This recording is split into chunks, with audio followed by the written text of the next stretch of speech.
What is up, guys? Gelo Pineda here, back again with another episode of the vlog. Today's video is a comeback video. Yes, I have been out for the past couple of weeks, 2 weeks, since back to office kami and medyo naninibago lang ako sa scheduling kaya hindi ako nakapag-upload. Today's video, we are doing a unboxing of a few packages that we have received over the past couple of weeks na hindi ako nag-upload at na-busy ako. But of course, no more excuses. We are back vlogging. And this time, meron tayong mystery box na pinadala. But of course, hindi lang yung mystery box yung i-open natin today. We are going to unbox a couple of things that I recently picked up. I'm so excited for this one and I do hope you are too. With that being said, stay tuned.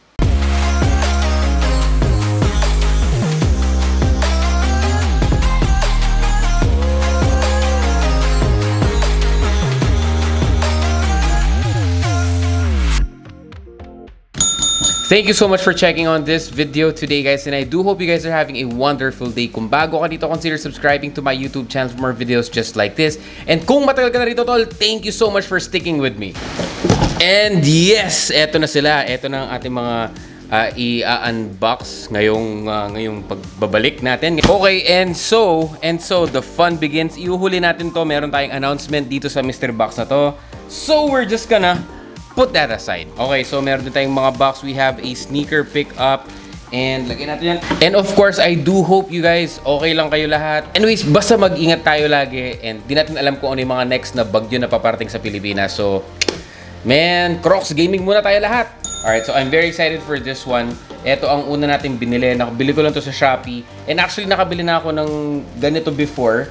Kaso maliit lang. And naisip ko baka kulang or baka, let's say, babitin. And I bought this one from Earth is Soft. Ayan. So, I got it from Shopee. And ito ang kanilang mga sneaker stainers. Actually, bumili na ako nito nung nakaraan and in-unbox ko din dito. Sneaker stainer. Actually, mas malaki to than yung binili ko nung nauna kasi yung una ko sim binili parang ang hirap makagawa ng long strokes dahil manipis lang siya. So at least ito mas makapal ng konti. So this one is 15 ml and 6 millimeters yung taba ng kanyang nib. I will be doing a custom video kung makakahanap ako ulit ng heritage natin kasi nabenta yung heritage. But of course, kung hindi man tayo makahanap ng heritage, I will be customizing a pair of dunks. And this one, of course, a huge thank you kay Earth is Soft. Binili ko to, hindi ako nagpa-sponsor. If you want me to do a review or kumbaga parang gagawin ko yung custom natin, leave a comment down below para alam natin at i-record ko yun. Gagawa natin ng episode. And at least makita natin if these guys are actually worth it. Up next, sa mga binili natin or sa mga recent pinick up natin, may nahanap ako sa mga Facebook group. Okay, nabili ko to kay Sean Gabriel Secreto. Ayan. So, nakita ko siya nag-post sa mga groups natin. I think sa Fear of God groups. Nakita ko binibenta niya ang shorts and of course, alam mo naman mahilig tayo sa shorts. So, bumili tayo ng Fear of God na shorts sa kanya. Ayan, so let me just legit check kung okay ba. I think okay naman. Ang mas importante dyan, kung kasya ko siya. And of course, as you can see there, 100% it's legit. Ayan, ganyan talaga ang. And then yung crotch, man, for that thigh action. Huge shoutout sa'yo, Sean Gabriel, for the pants or the shorts. Alright, so we do have another sneaker. Itong sneaker na to, guys, hindi siya talaga sa akin. Ito ay isang sneaker na binili ko para sa anak ko. Kasi nakita ko, nung nag-release itong mga to, and meron pang mga kid sizes. Sa mga tatay, okay, sino ba nakaka-relate dito? Pag hindi ka nakakuha nung size mo, mas gusto mo lang bilan yung anak mo, at least nakakuha ka nung pair na yan. Kahit hindi mo siya size. I got this one from Titan. Here it is. Kaya mo, ang laki ng box. Ang liit lang ng package. Ang liit lang ng box. Yun! So, ito siya. We do have a Nike Dunk Low Retro Quick Strike preschool size. It's yung official colorway niya is Flash White Argon Blue. Ayan. So, this one is the Nike Dunk Argon. Ayan. Meron pa siyang official receipt. Okay. So, here it is. Wow! Yes, sir! Here it is! Oh, diba? At least meron pang may Nike Dunks na si Alfonso. So kasi mahilig siya sa, of course, sa color blue. At wala siyang color blue sa mga shoes niya. Meron siya sa Crocs, kaya lagi niya suot ang Crocs. Oh, and another sneaker for Alfonso. Pero ito hindi to binili. Binigay ito. Shoutouts to you, Tita Val. Tita Valerie Joy Paras for the sneaker. Ayan, this one is a Stan Smith for Alfonso as well, as you can see there. Ayan, so Alfonso, marami kang sneakers ngayon. Marami kang susuotin. Sana naman suotin mo at hindi ka lang naka-Crocs. Ayan, so ayan ang kanyang bagong dalawang sneakers. Actually, tatlo na ang kanyang size 12, 12C. Ito, 12K yung kanyang Crocs. Tapos 12K. Ready na siya sa kanyang preschool at anak pagbutihan mo. Okay, down to the last box. Ayan, last box natin. So this one is a mystery box. Hindi ko alam kung ano ang laman, kaya siya tinawag na mystery.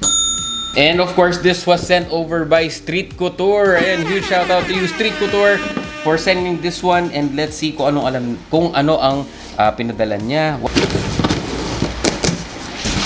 Okay, so meron tayong mga t-shirt. Ayan, kasi meron silang ongoing sale sa kanilang mga t-shirts. And I will show you kung ano yung mga nakuha natin. And I think meron din pinadala dito na something.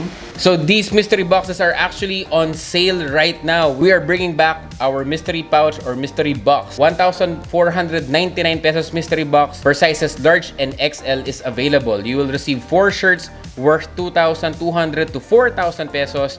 Ang value nila, these will be randomly selected, but every box will have some of our bestseller na t-shirts. But sizes on the actual shirts will still fit your preferred size. This item may be shipped in a large pouch or in a box, free ship nationwide. But unfortunately, they aren't able to do any returns on these items.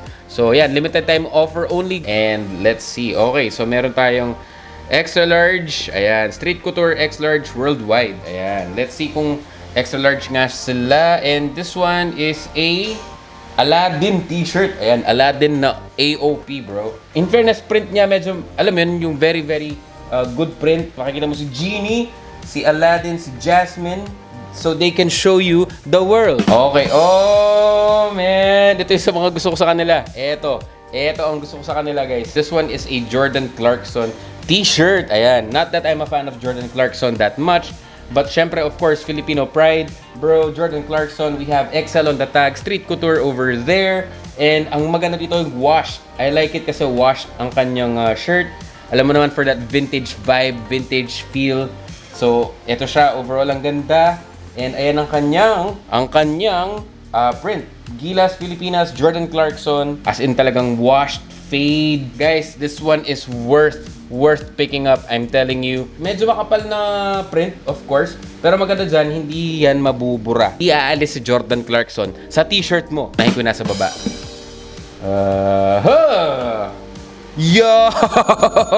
Yo, we do have a Kobe t-shirt, and this time in black. Ayan, washed. Hindi siya washed. So we have Kobe and Shaq. Bro, this one right here. This one, ito ang banger. This one is the banger right here. Dapat pala hinuli ko to. Pero yes, 3-peat champions. Ayan siya. We have Kobe over here. We have Shaquille O'Neal as well. Bro, this one really looks good. And I think the sizing, mas okay sa akin na sizing nito ang kanilang AOP. Medyo large siya or medyo loose siya ng konti, which I really appreciate. Okay, last but not the least, dito sa ating unboxing, basically guys, we do have, alam naman natin, mahilig tayo sa Space Jam, and we do have another wash tee na Space Jam right here. As you can see there, makikita mo ang buong crew ng Space Jam. Ayan, so you have ayan, mga Looney Tunes, Michael Jordan, and so on and so forth. Mga Monstars nandito sa baba. And gustong-gusto ko yung print nito. At the same time, yung t-shirt mismo is yung kung paano ko gusto yung t-shirt na medyo washed or faded. This one is it, bro. This one is a must-cop. I'm telling you, go ahead, check them out. Andito lahat. Maraming salamat, Mike and Street Couture, for sending these my way. If you are looking for shirts, if you're looking for all-over prints, vintage vibe na printed, you all have it in Street Couture. And again, they are on sale sa kanila mystery box, 1,499. Go ahead and message them right away. Their Facebook page is on the description. Of course, until supplies last.